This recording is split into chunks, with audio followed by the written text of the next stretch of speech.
तुंगभद्रा तटे पूर्वम अभूत पत्तनम उत्तमम। तुंगभद्रा नदी के किनारे एक उत्तम नगर नाम का स्थान था।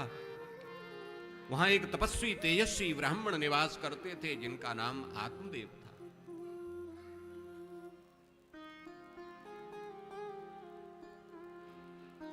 ब्राह्मण परम तपस्वी थे। इनकी पत्नी थी, उनका नाम धुंधली था। धुंधली का मतलब होता है धुम धुम करोती थी धुंधली। दिन में जब तक 2-4 बार धूम धड़ाका नहीं हो जाए तब तक इसका भोजन नहीं पचता था।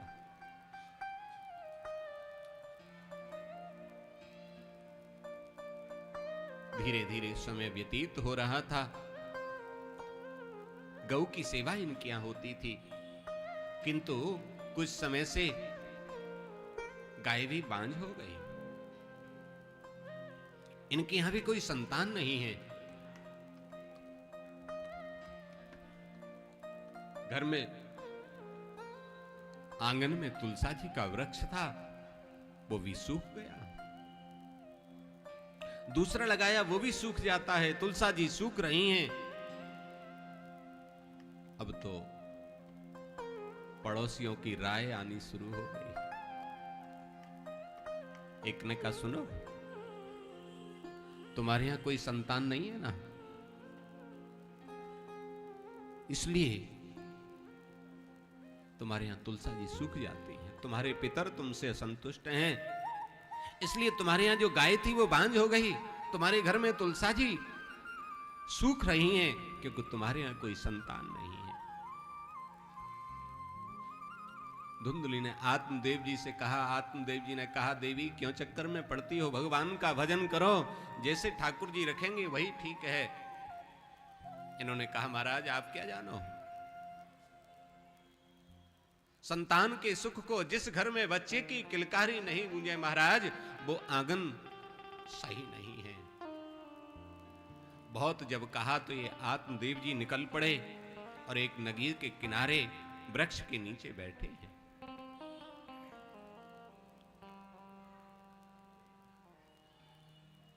आंखों से अश्रुपात हो रहा है, भगवान का स्मरण कर रहे हैं। अचानक उधर से एक संत निकल करके जा रहे थे। उन्होंने देखा कि एक कोई ब्राह्मण बैठा है और रो रहा है।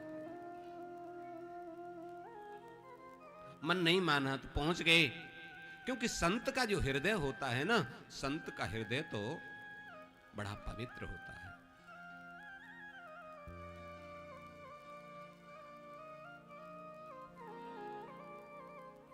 जैसे मक्खन पिघल जाता है, ऐसे ही संत का हृदय दूसरे के दुख को देख करके पिघल जाता है।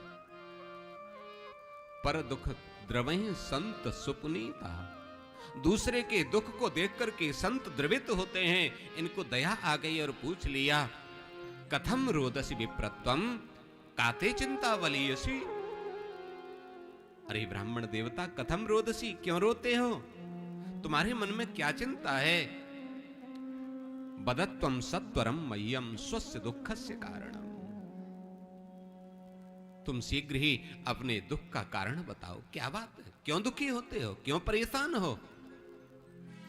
आत्मदेव जी ने जैसे ही संत के दर्शन किए, महाराज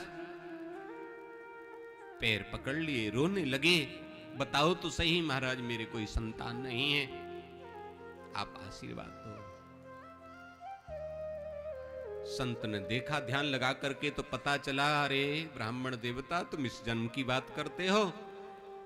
सप्त जन्मा वध तब पुत्रो नहीं बचा नहीं बचा, एक नहीं 7 जन्म तक, और तुम्हारे यहां कोई संतान नहीं है।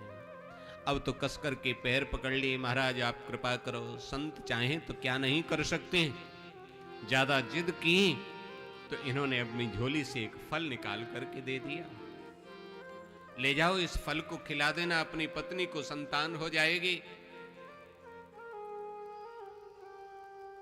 महाराज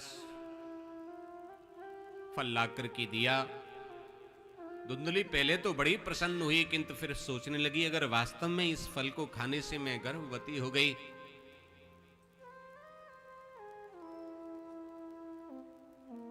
तो मैं घर के कार्यों को कैसे करूंगी?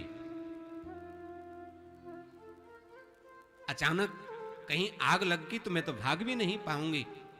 ऐसे तर्क वितर्क मन में सोच करके वो फल लिया और अपने यहां जो गाय थी उसको खिला दिया और अपनी सहेली से सौदा कर लिया, देखो तुम्हारे यहां पुत्र बहुत हैं, मेरे यहां संपत्ति बहुत है। अब कि जो तुम्हारे यहां कोई संतान हो मुझे दे देना, इसके बदले में बहुत सारा धन तुम्हें दे दूंगी। और आत्मदेवी से गर्भवती होने के लिए कहने लगे। जब इनकी पुत्र हुआ तो ये उसको ले लिया और कह दिया मेरे यहां पुत्र हुआ है। कुछ समय के बाद जो गौ माता थी उन्होंने भी एक पुत्र को जन्म दिया। नामकरण हुआ, पहले पुत्र का नाम धुंधकारी रखा गया और जिस पुत्र को गौ माता ने जन्म दिया था उस पुत्र का नाम गोकर्ण रखा गया, क्योंकि उनका पूरा शरीर मनुष्य की तरह था, केवल कान गाय की तरह थे। गोकर्ण सदृशः यस्य सह गोकर्ण, गाय के समान हैं कान जिनके। गोकर्ण पंडितो ज्ञानी धुंधकारी महाखला। धुंधकारी तो बड़ा दुष्ट हुआ, गोकर्ण जी महाराज बड़े ज्ञानी हुए।